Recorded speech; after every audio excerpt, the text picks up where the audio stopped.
Good morning, guys.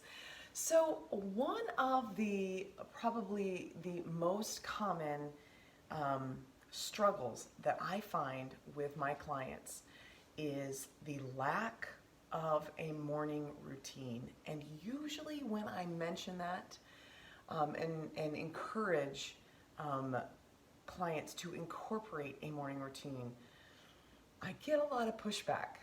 And I think that's because people don't really see the value in it.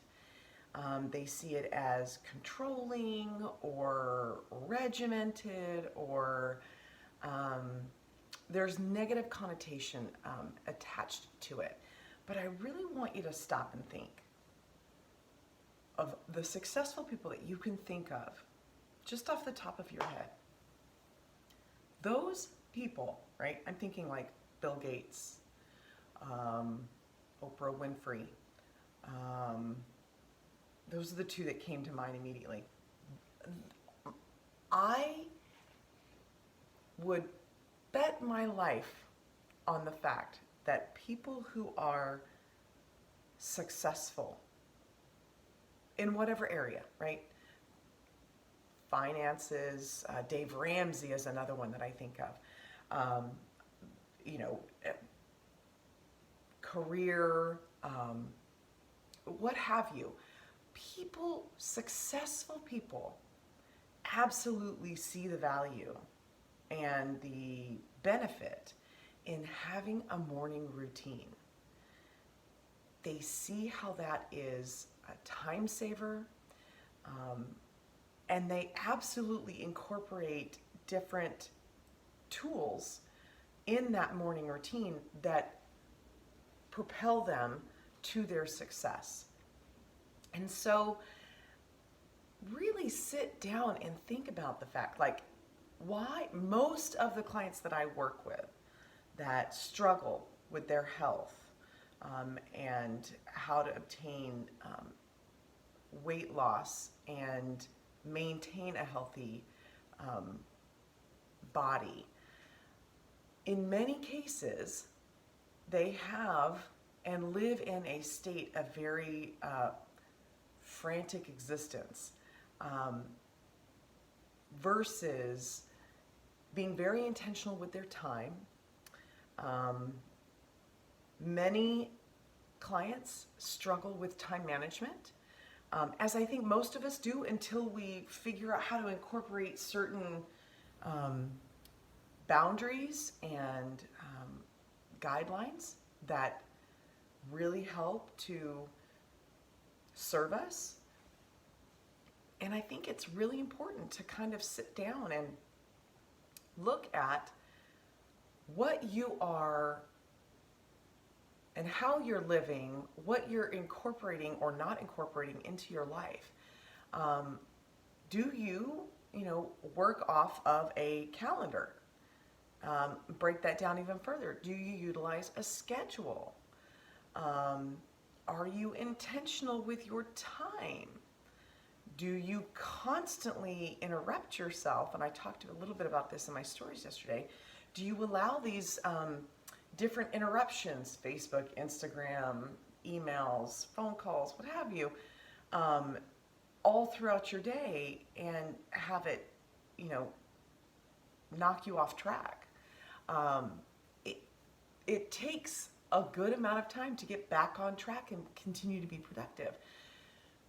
So many of those that I work with, and I'm sure many of you that actually watch my helpful tips, struggle with having good time management boundaries and ultimately maybe don't even have a morning routine.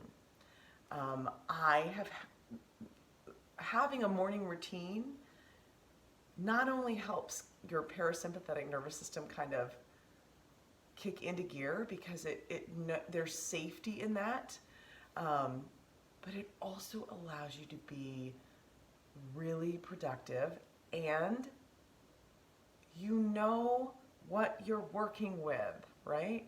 There's no surprises. Very rarely are there surprises. Um, and it just helps you to be more productive. It helps you to make yourself a priority. Um, it it's just incredibly helpful. So some of the ways that I incorporate a morning routine: I get up at the same time every single day, even on the weekends. I do my bathroom routine is always the same. I brush my teeth, I get my hair wet. I mean, you know what I mean? I go through the same steps. Make my bed, come downstairs, clean the kitchen, drink my water, make breakfast for people. All the while I'm listening to it usually depends, some kind of personal development, whether it's a book or a podcast. Um, and and then I start my work at 6 a.m. And so I have this morning routine, and for me, it really helps to um, give myself that stability that I really thrive in. And to be honest with you, I think more people strive in that space than they actually admit to. Um, it typically takes a little while of doing it before you feel comfortable in it. And that space and time of being a little uncomfortable, people mistake that for it not working for them. That's really not something that helps them feel better. Change is usually uncomfortable, and you have to kind of work through that uncomfortable phase. So I encourage you to sit down and really think of, one, what are the things that actually stress you out and detract you from being productive? And let's see if we can eliminate most of those or tweak them in a way that actually serve you. And then the second thing is, what are the things that aren't getting done that stress you out? And figure out ways to incorporate those into your morning routine so that they are getting done and you're not stressed out. And that might include getting up earlier, going to bed earlier, and that way you have more time before people wake up, that you can actually get things done uninterrupted in a calm state, right? So give that a try. I really encourage you to create a morning routine that actually in time will calm you and fulfill you, and you will be amazed at how productive it will make you. And so I encourage you to do that. If you know of someone who struggles with time management, stress, putting themselves last, I really encourage you to share this video with them. And if you found this information helpful, do me a favor, because it helps me know what you guys are really interested in hearing. Like this, and hopefully leave a comment. If you've got some great tips for your morning routine, I would love to hear what those are. So you guys have an amazing day, and I'll see you later. Bye, guys.